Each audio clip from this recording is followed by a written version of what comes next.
Nama Deddy Mulyadi mencuat sebagai salah satu figur paling fenomenal di panggung politik lokal Indonesia. Dikenal sebagai gubernur konten, Deddy menggabungkan gaya kepemimpinan populis dengan strategi komunikasi digital yang terencana. Ia bukan hanya seorang politisi, tetapi juga seorang konten kreator yang cakap, mampu membentuk citra dan pesan politik melalui media sosial dengan sangat efektif.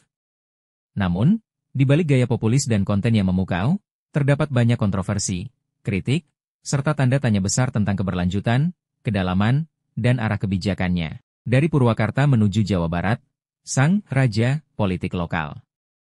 Karir politik Deddy Mulyadi dimulai dari bawah, sebagai anggota DPRD Purwakarta hingga menjadi bupati 2 periode. Julukan Raja mulai melekat bukan hanya karena pengaruh politiknya, tetapi juga karena simbolisme yang dibangun, kereta kencana, gamelan, patung-patung, hingga rumah megah berarsitektur Sunda Cirebon yang luasnya lebih dari 2 hektar. Tidak heran jika banyak kalangan birokrat dan politikus, baik di Purwakarta maupun di lingkungan pemerintah Provinsi Jawa Barat, menyapanya dengan sebutan Raja. Namun, sebutan ini bukan semata penghormatan, melainkan juga sindiran. Kepemimpinan Deddy seringkali dianggap sentralistik, penuh simbol, dan dalam banyak hal mengandalkan loyalitas personal ketimbang kelembagaan. Sebagai contoh, ketika menjabat bupati, ia memanggil kepala dinasnya dengan sebutan Patih dan Mahapatih, menciptakan nuansa feodalistik dalam birokrasi yang harusnya modern dan profesional. Populisme dan gaya gubernur konten. Sejak menjabat sebagai gubernur Jawa Barat pada 2025, dalam narasi wawancara, Deddy tidak hanya menjalankan kebijakan, tetapi juga merekam hampir setiap aktivitasnya. Ia memiliki tim videografer yang selalu standby, minimal 4 kameraman mengikutinya dari subuh hingga malam. Bahkan, ia sendiri sering merekam vlog, mengedit, dan mengunggahnya dengan caption yang ia susun sendiri. Akun YouTube-nya berkembang pesat, dengan jutaan subscribers dan viewers yang konsisten. Salah satu yang paling menarik adalah kebiasaannya membagi-bagikan uang tunai jutaan rupiah per hari sambil direkam. Dalam dunia digital, ini adalah clickbait yang sangat berhasil. Tapi dalam dunia kebijakan, hal ini menimbulkan kritik serius. Apakah langkah-langkah semacam ini bisa dianggap solusi jangka panjang untuk masalah sosial? Kontroversi kebijakan, dari vasektomi hingga pondok pesantren. Salah satu kebijakan paling kontroversial adalah program mengirim anak-anak yang nakal ke barak militer. Kebijakan ini dianggap cepat saji, tanpa menyentuh akar permasalahan. Alih-alih membangun sistem edukatif, Deddy memilih pendekatan militeristik yang bisa berdampak psikologis buruk pada anak-anak. Solusi seperti mendatangkan psikolog ke sekolah atau membina keluarga dianggap lebih solutif, tapi tidak cukup viral. Tak berhenti di situ, kebijakan soal penghapusan hibah untuk lebih dari 300 pondok pesantren di Tasikmalaya dan Garut juga menimbulkan gelombang protes. Hibah yang semestinya bernilai hingga miliaran rupiah, tiba-tiba dicoret tanpa pemberitahuan. DPRD menilai ini sebagai bentuk arogansi kekuasaan, karena penyusunan anggaran dilakukan tanpa koordinasi legislatif, bahkan terjadi 3 kali perubahan tanpa pemberitahuan. Dinasti politik dan investasi kekuasaan. Deddy Mulyadi bukan hanya membangun karir, tapi juga dinasti politik. Istrinya, Anne Ratna Mustika, menggantikan posisinya sebagai Bupati Purwakarta. Anak-anaknya juga duduk di kursi DPRD dan Partai Golkar lokal.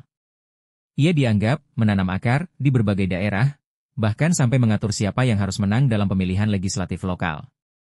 Strategi ini menunjukkan bukan sekadar ambisi personal, tapi juga upaya sistematis membentuk jaringan kekuasaan jangka panjang. Menariknya, meskipun sempat menjadi tokoh kuat di Golkar, Deddy kemudian pindah ke Partai Gerindra. Keputusan ini disebut karena kecewa tidak bisa mengatur kepengurusan Golkar Jawa Barat sesuai keinginannya. Jembatan kepindahannya adalah Gus Miftah, tokoh religius dekat dengan Prabowo Subianto. Gagal cawagup dan rivalitas dengan Ridwan Kamil.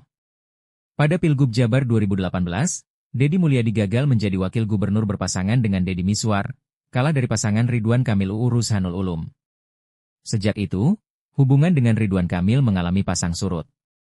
Padahal, keduanya pernah membuat kesepakatan gentleman bahwa RK akan maju ke Jakarta, dan Deddy di Jabar. Namun, Jokowi justru mendorong RK tetap di Jawa Barat, membuat Deddy kecewa. Inilah awal mula rivalitas diam-diam antara dua gubernur konten ini. Saat Deddy menjadi gubernur, beberapa kebijakannya justru terlihat sebagai antitesis dari Ridwan Kamil. Misalnya pembongkaran bangunan mewah, hibis, di Puncak, Bogor, yang disebut terafiliasi dengan RK. Namun, lagi-lagi Deddy dinilai keliru karena melakukan pembongkaran tanpa proses hukum yang jelas, melangkahi peran Dinas Lingkungan Hidup. Sosok yang populer, tapi belum siap nasional? Popularitas Deddy Mulyadi melampaui batas Jawa Barat. Di Sulawesi, Kalimantan, hingga Sumatera, nama Deddy dikenal lewat YouTube. Tapi saat ditanya apakah ia akan maju ke panggung nasional di 2029, Deddy menolak. Ia mengaku masih ingin fokus di Jawa Barat, bahkan berniat maju lagi sebagai gubernur. Padahal, di internal Gerindra, ia mulai disebut sebagai ancaman lembut bagi capres seperti Prabowo atau bahkan nama-nama muda lain. Keengganan Deddy naik ke level nasional tampaknya lebih karena kehati-hatian politik. Ia tidak ingin terlihat berambisi menantang Prabowo, tokoh sentral Gerindra. Tapi seperti Jokowi dulu yang juga awalnya menolak, bukan tidak mungkin Deddy berubah pikiran bila momentum politik mengarah padanya.